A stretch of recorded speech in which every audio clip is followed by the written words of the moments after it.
దీవించబడతారు. అలా కార్యాలు దేవుడు చేయబోతున్నాడు.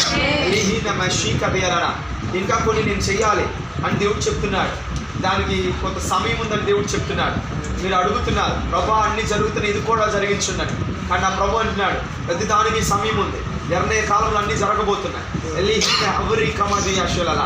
ఏప్రిల్ 6 లోపు ఒక మార్కుని మీరు రీచ్ అవ్వబోతున్నారు.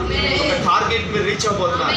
ఏప్రిల్ 6 తర్వాత ప్రతిదీ కూడా మీ కంటికి ఆర్డర్లో కనిపించబోతుంది.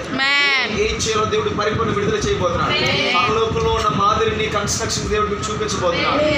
మన హవర కథలన శక్తిలన మీ ద్వారా 40 సంఘాలను దేవుడు కడతాడు. 40 చర్చిలు మీరు కడతారు. విత్ ఇన్ 3-4 years లోనే 40 సంఘాలు, 40 చర్చిలు మీరు కడతారు.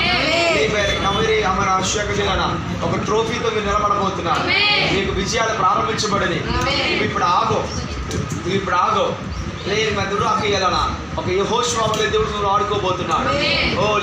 జాగ్రత్త పడాలని ప్రభు చెప్తున్నాడు. బోధించటంలో, బోధ విషయంలో, అన్ని విషయాలు జాగ్రత్త పడాలి.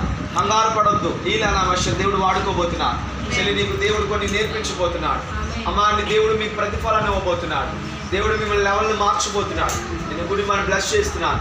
ఏస్తున్నాను శత్రుకార్యాలు లైవ్ అయిపోవాలి. మీకు తెలియకుండా మీకు ఉరుకులు సిద్ధపరచబడ్డాయి. మీకు తెలియకుండా ప్రాణాపాయ పరిస్థితులు సిద్ధపరచబడ్డాయి. కానీ మీరు భయపడక్కర్లా. గుమ్మం దగ్గర కూర్చోవడం మానేయకండి. గడప దగ్గర కూర్చోవడం మానేయకండి. దేవుడు ఉరుకోయిలు తీసివేయబోతున్నాడు. మరణాలు తీసివేయబోతున్నాడు.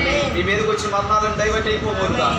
ఏసునామలో ఈ కుటుంబాన్ని హెచ్చించండి. ఆయన బహుమానాలతో ఘనతతో హెచ్చించండి. నేను బ్లెస్ చేస్తున్నాను తండ్రి. ఆమేన్.